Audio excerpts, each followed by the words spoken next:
Hey guys, you're not going to believe these stories. This is Brian, and they're just crazy, so I'm going to jump right into them. So my stepdaughter kicked my pregnant daughter out of the house because she refused to serve her. Now, she didn't know that the house belongs to me, so that's what I did. I have a biological daughter. Her name's Claire. She's 23, and a stepdaughter, Melanie. She's 28. Now, I'm a female, and I married my husband when Melanie was 16. We've always been civil to each other. Claire and Melanie weren't close, and Melanie used to have occasional conflicts with Claire in the past. You know how sisters and stepsisters are. Their relationship is better now that they're adults. They no longer live together. Claire is 12 weeks pregnant. She called to vent to me about her problems with her boyfriend and asked if she could come spend a few days with me because she felt overwhelmed. Well, I welcomed her. I cooked her favorite meals, you know how moms are, and planned on doing some work around the garden to fill our time. Now, Melanie comes over to visit her dad with her kids once a week. She was visiting when Claire was staying with us. And I was out. And Claire had just finished making lemonade and was heading upstairs when Melanie told her to make her and her kids something to eat. Now, Claire apologized and said she was studying. Melanie, though, insisted, saying since Claire lives at the house, she should serve the guests. Now, Claire replied that she's just a visitor for a few days. And Melanie initiated an argument, telling Claire she should leave since she doesn't live there and refuses to serve the guest. Then it escalated to the point where they yelled at each other, and Melanie threw Claire's clothes out on the front porch, calling her pathetic and telling her to get out of her dad's house. I got a call from Claire crying about what Melanie did. I came home, confronted Melanie, then told her it's my house and she was a guest in it. So she had no right to tell anyone to leave, much less my daughter, who needs my utmost support at this time. And besides, Claire wasn't a resident, so she had no obligation to serve any guests. Now, I told Melanie she should have called before visiting, and she again said it's her dad's house. No, I owned this house long before I married her dad, and I told her she's banned from my house until she's ready to apologize to her stepsister. Well, she replied, "You wish," then left, saying this wasn't over, and her dad would put me and my daughter in our place. Now, my husband wasn't happy about my confrontation with Melanie and said Claire should have made her nephew something to eat since she was in the kitchen anyway. He guessed it's not her house, not her guest, so it's unfair to expect her to. But besides, she's pregnant and she's feeling stressed. And this is supposed to be where she gets rest, her mother's house. He said I have to let Melanie come over and expect no apology, knowing what she said. All right, so here are some responses. No, you are not the a-hole, but the real problem seems to be your husband. He needs to have your back, not side with Melanie when she's being a total jerk. Not the a-hole, and you have a major dear husband problem. If it's your house, I would not allow your stepdaughter back in until she provides you with a sincere apology to both you and your daughter. After telling you that she'd have her dad put you and your daughter in your place, that's a hill I would die on. Now, I would send her a text telling her that until she grows up, acts like an adult, and respects you and your home, she's not welcome. And should she attempt to come onto your property, you'll have the police remove her for trespassing. Now, if your husband has a problem with that, he can go live with his daughter. All right, another response says, no, you're not the a-hole. At 28, Melanie sounds like a spoiled brat. I think I agree with that, and that's pretty sad. Now, if you expect anyone but yourself or your spouse to make food or care for your kids, then you're not even fit to have kids in the first place. It's one thing to ask someone politely if they can do you a favor, but like maybe some food for your kids, but it's completely different to throw a tantrum when someone doesn't bow down to your ridiculous commands. Now, it sounds best for you and your husband to sit down and figure all this out so that you can both be on the same page. Call both of the girls over, sit them down, and have a discussion about it. Wow, what a crazy story. All right, guys, let's get into the next one. Guys, I am a 29-year-old female. My boyfriend, he's 33 years old. He's a male, and he was getting open heart surgery. Now, I know, but I was looking through his phone and found a second Snapchat app. Upon clicking on it, I found 2 years worth of messages between him and some girl, including sexting, voice memos, pictures, and I was devastated. Now, I took the liberty of calling the girl up so I could get some information. She tells me that they've been in a virtual relationship for about 2 years, And he's been sending her thousands of dollars, which I did find screenshots on his phone of receipts of $1,500 plus to her. Now, once my boyfriend made it out of surgery and he was weaned off the vent, I decided not to say anything since he was fresh out of open heart surgery. Now, it's been 2 days and he's been in so much physical pain. He states he doesn't wish this pain on his worst enemy. Now, I decided not to say anything to him at the moment and waited till he gets a hold of his phone and sees the messages I sent to his lover. Now, his family decided to wait a couple days before they come and see him, as to not upset his mom, but they believe she will deteriorate in her health upon seeing him in pain, which I think is ridiculous.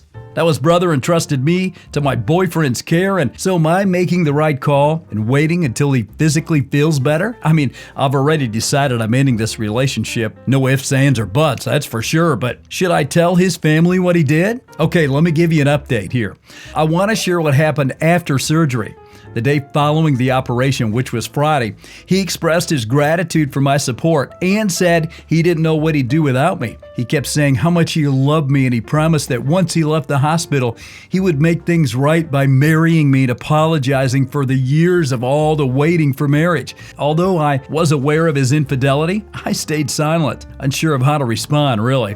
The last night, which was Saturday, with him being moved from ICU to a general floor, I decided to take y'all's advice and confront him about the cheating. I told him I needed to discuss something important and revealed that I knew about his affair over the past 2 years, that I discovered this while he was in surgery. Now, he was visibly shocked and deeply remorseful. I asked him why he continued to promise marriage while being unfaithful. He claimed he had been trying to end the affair, including pretending his surgery was on money to make it seem like he had passed away and cut off the relationship with a side piece.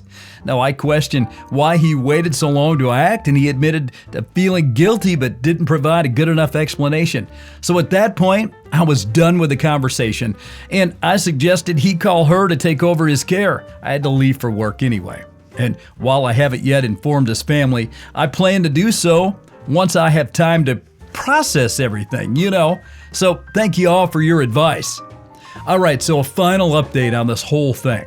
After confronting him about the cheating, I visited him one last time at the hospital to drop off some of his belongings before his discharge.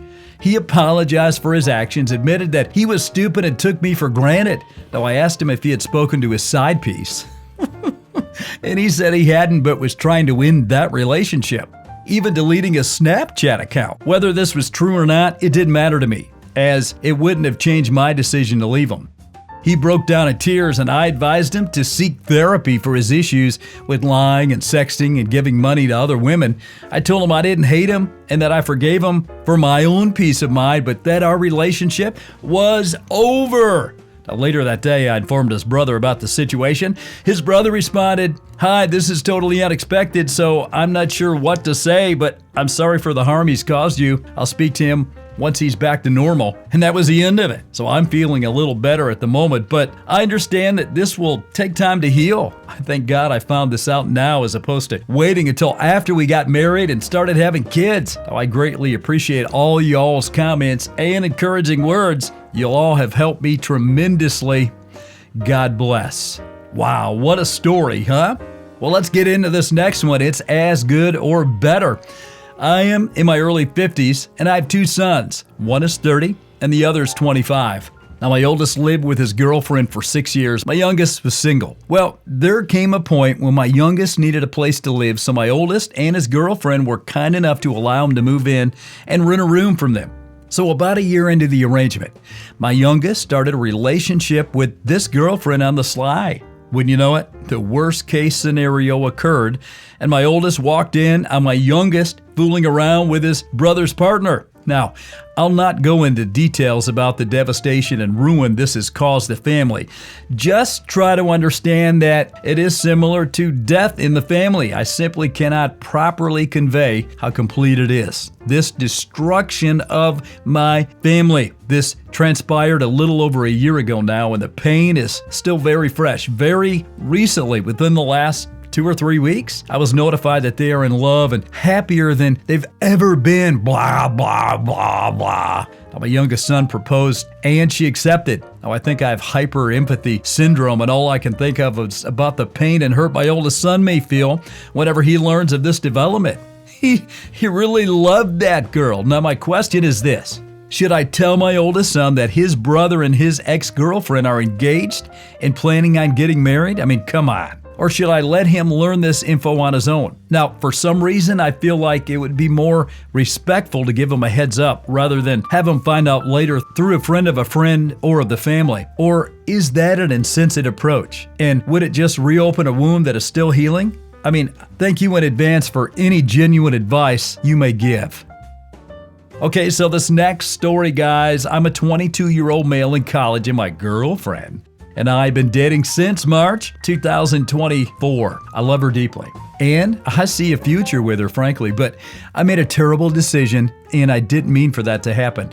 I've been stressed with school, trying to finish up and working on getting my career going, and my major depression disorder doesn't really help either. It's been a lot of pressure to not fail. Now, 2 days ago, a former love interest messaged me, and we started catching up. Conversation was civil and not sexual at all. Now, later that night, she messaged me saying she hates herself and her body and that she's feeling depressed. Now, being a complete idiot, I offered to talk in person. She invited me over to her place that same night, and I made it clear that I could only stay for a short time because I had homework and I didn't feel comfortable really staying over at another girl's apartment. And when I got there, things seemed normal. We were talking and catching up, and I asked her, "So what's this about you hating yourself and your body?" She said she hated her upper body but loved her lower body. Then she asked, "Do you want to see it?" And before I could even respond, she took off her pants and grabbed my hand, guided me to touch her and other things. Now, she tried to convince me to have sex, but I absolutely refused. I was in complete shock and couldn't say anything at first. Now, after a few minutes of her trying to initiate, I finally said, "No, I have to go home." I rushed out. I ran to my car and I immediately called my girlfriend, telling her everything. Now, I feel completely numb and like I betrayed the girl that I want to spend the rest of my life with. I never intended for any of this to happen, honest. Yes, it was a mistake to even talk to someone I had history with, but I didn't wake up that day planning to do that, planning to cheat. I didn't expect any of this. Now, my girlfriend, she hasn't spoken to me since and said that she would talk to me within the next few days. Now, I know I hurt her deeply. What do I do? Is my relationship over? Do you think that I can fix this? Let me know what your thoughts are. All right, guys, this next story, 8 months ago, my fiance, 33-year-old male, and I'm a 28-year-old female. My fiance is now an ex. We were planning our wedding. Now, everything was fine until he suddenly accused me of cheating. He didn't have any proof and never even mentioned who he thought I was cheating with. But he was convinced I was being unfaithful. Now, it was all just talk, but he was dead serious. No matter what I said, he wouldn't believe me. We broke off our engagement, but it didn't end there. A few days after we broke it off, he showed up at my work and caused a huge scene. He yelled at me in front of 4 of my coworkers, said awful things, and even grabbed me. Now, security had to come over and get involved and physically remove him from the building, which resulted in me being transferred to another branch 2 hours away from where I used to live. Now, after that, he started spreading lies to our mutual friends and even to some of my extended family members. It was one of the worst times of my life, and I've spent the last 8 months trying to move on and heal from all the damage he's caused. But now, 2 days ago, he showed up outside my work and asked to talk. And when I refused, he said he just wants to apologize and that he'll give me a few days to think about it before he tries again. Now, my sister thinks I should at least hear him out. She says maybe he really regrets what he did. I don't know if I could ever forgive him, but is it worth listening to his apology? I'm still hurt and angry when I think about everything he put me through, but I'm concerned that if I don't hear him out, he won't stop trying to contact me or showing up at my work. I don't even know how he found out where I got transferred, but I guess it's not that hard to figure out. So thanks in advance, guys, for your advice.